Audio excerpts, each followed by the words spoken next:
13 kabanata. Hinugasan ni Jesus ang paa ng mga tagasunod niya. Bago sumapit ang pista ng paglampas ng anghel, alam ni Jesus na dumating na ang panahon ng pag-alis niya sa mundong ito upang bumalik sa Ama.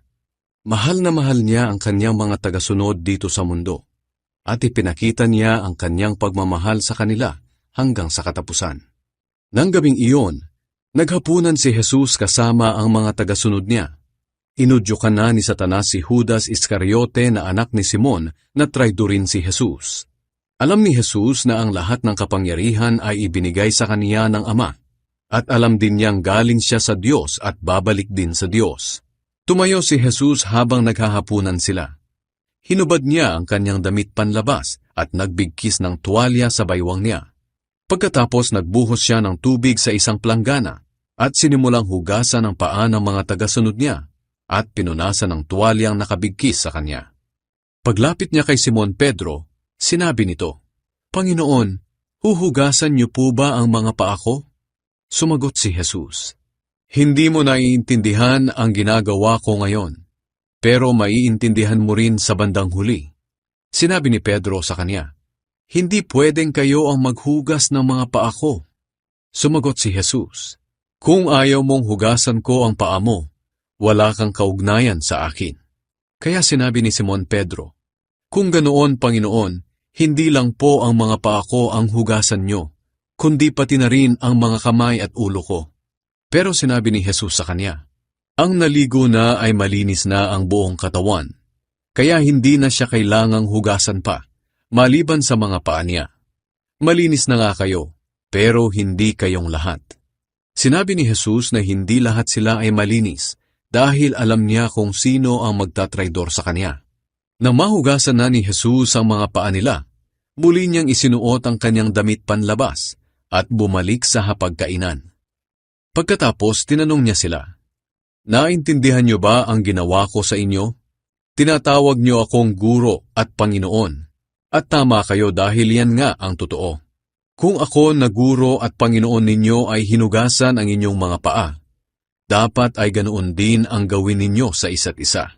Ginawa ko ito bilang halimbawa na dapat ninyong tularan, kaya gawin din ninyo ang ginawa ko sa inyo. Sinasabi ko sa inyo ang totoo. Walang alipin na mas higit sa kanyang amo, at wala ring isinugo na mas higit sa nagsugo sa kanya. Ngayong alam nyo na ang mga bagay na ito, mapalad kayo kung gagawin nyo ang mga ito. Hindi ko sinasabing mapalad kayong lahat, dahil kilala ko ang mga pinili ko.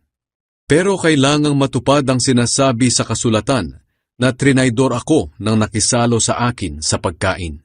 Sinasabi ko ito sa inyo bago pa man mangyari, upang kapag nangyari na, ay maniwala kayo na ako nga ang Kristo. Sinasabi ko sa inyo ang totoo, ang tumatanggap sa mga taong isinugo ko ay tumatanggap sa akin, at ang tumatanggap sa akin ay tumatanggap sa nagsugo sa akin." Inihayag ni Jesus na may magtatraidor sa kanya. Pagkasabi nito ni Jesus, labis siyang nabagabag.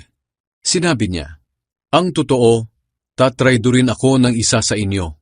Nagtinginan ang mga tagasunod niya na naguguluhan kung sino ang tinutukoy niya. Nakasandal kay Jesus ang tagasunod na minamahal niya. Kaya sinenyasan siya ni Simon Pedro na tanungin si Jesus kung sino ang tinutukoy nito. Kaya habang nakasandal siya kay Jesus, nagtanong siya, "Panginoon, sino po ang tinutukoy ninyo?" Sumagot si Jesus, "Kung sino ang bibigyan ko ng tinapay na isinawsaw ko, siya iyon."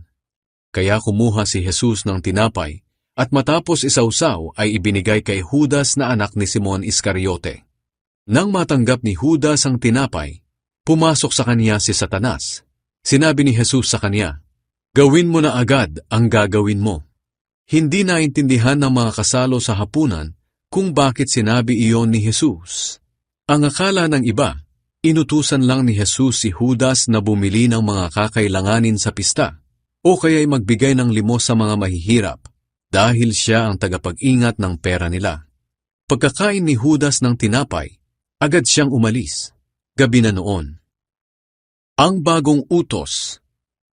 Nang makaalis na si Judas, sinabi ni Jesus, Ako na anak ng tao ay pararangalan na, at sa pamamagitan ko'y pararangalan din ang Diyos. At kung sa pamamagitan ko'y pararangalan ng Diyos, ihahayag din ng Diyos ang aking karangalan, at gagawin niya ito kaagad. Mga anak, sandali na lang ninyo akong makakasama. Hahanapin ninyo ako, pero gaya ng sinabi ko sa mga pinuno ng mga Hudyo, hindi kayo makakapunta sa pupuntahan ko. Kaya isang bagong utos ang ibinibigay ko sa inyo. Magmahalan kayo. Kung paano ko kayo minamahal, ganoon din dapat ang pagmamahal nyo sa isa't isa. Kung nagmamahalan kayo, malalaman ng lahat ng tao na mga tagasunod ko kayo. Sinabi ni Jesus na ikakaila siya ni Pedro. Nagtanong si Simon Pedro kay Jesus, Panginoon, saan po kayo pupunta? Sumagot si Jesus, sa ngayon ay hindi ka makakasama sa pupuntahan ko, pero susunod ka rin doon balang araw. Nagtanong pa si Pedro, Panginoon, bakit hindi ako maaaring sumama sa inyo ngayon? Handa naman akong mamatay para sa inyo. Sumagot si Jesus, talaga bang handa kang mamatay para sa akin?